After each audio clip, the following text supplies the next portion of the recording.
Hello guys, welcome back to Movies with James. Today we are taking a look at The Dark Knight. Let's review it.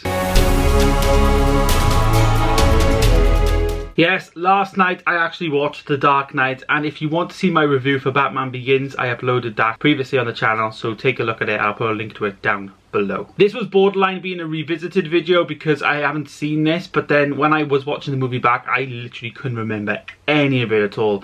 So I'm going to review the entire series of the Dark Knight trilogy. Yeah, I've seen this film probably maybe on TV, bits here and there. I don't think I saw it in the cinema at the time when it came out. Back when I was like younger, I wasn't really into like superhero films, especially like Batman and things like this were way too dark for me growing up, so I just wasn't into it. However, skip forward now, I actually love Batman. He's pretty close to Spider-Man and being my favourite comic book hero. But let's get into The Dark Knight. You saw me get into Batman Begins, and I gotta say, this film really does hold up. It is a fantastic piece of art, and I gotta say that it's a fantastic piece of art. How it looked in comparison on the 4K to the last movie. The last one, Batman Begins, wasn't that great in 4K, I gotta be honest, but this one was amazing. It had IMAX scenes. You could see that in some scenes you'd have like, you know, the full screen on my TV, and then in other scenes you had the black bars.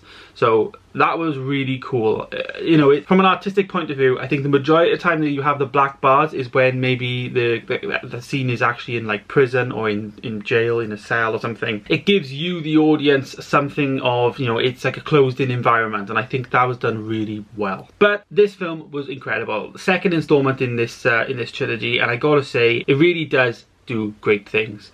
Hans Zimmer does a score in this movie, as he does with all of them, and it's phenomenal. You've got Christian Bale, obviously Michael Caine, reprising their roles as Batman and Alfred, respectively. There was a recasting for Rachel in this, which I actually didn't realise, so I never seen the first one, so that was a bit strange why it was recasted. However, it was okay. You know, she was okay. I think I preferred the first Rachel in Batman Begins than the second one, but it is what it is. We also got to see new characters like the Joker, like Harvey Dent, Two-Face, and yeah, it was good. You know, it was good. There was some bits where it was a bit like, this is a bit, I don't really understand this, you know, because you had to really like, with Christopher Nolan films, you have to really like focus on those movies.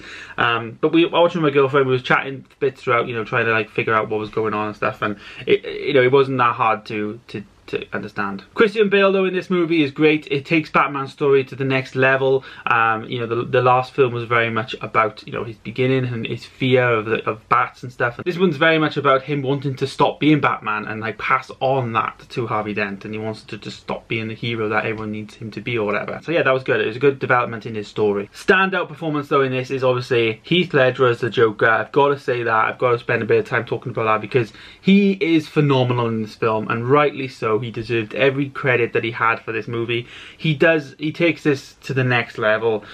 He's so convincing in his performance in this movie, and everything from the costume to his hair, makeup, everything was just pretty phenomenal. Fun fact actually about his makeup and stuff, he actually did that himself. Like every morning he would go in and do his makeup, and then when you're watching the film you can see on his hands he has all paint on his hands, and they decided to keep that in because it's more of a creative decision that, you know, the Joker would obviously apply his own makeup, so he should do it himself anyway, and you know, he shouldn't have anyone artificially doing it, you know what I mean? So that was quite cool. I actually watched that on a YouTube behind the scenes, so you should go and check that out if you haven't already. But nonetheless though, I'm gonna rate this movie a 9 out of 10. It is that good for me. It is very, very good, borderline 10 out of 10, but I'm gonna give it a 9 out of 10 purely because there were some bits I didn't really understand throughout the film, and you know, it's great. You know, 9 out of 10 is better than Batman Begins for me. The IMAX scenes were phenomenal. It sounded awesome as well. Like, they're all super loud, his movies, but I love it. I absolutely love it. And I think if you're going to be picking up the 4Ks individually for these movies, skip Batman Begins, just pick up the Blu-ray of that one because it didn't look much different on my TV.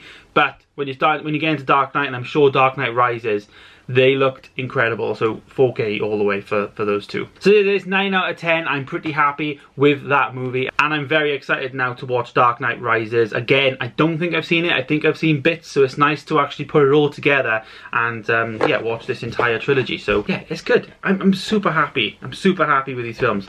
Very much enjoying them. But there it is though guys, thank you so much for watching today's video. If you haven't subscribed, like 80% of you haven't, then please do, because I need all the support I can get. Thank you very much. Stay tuned. I'll see you guys soon in the next video. Goodbye.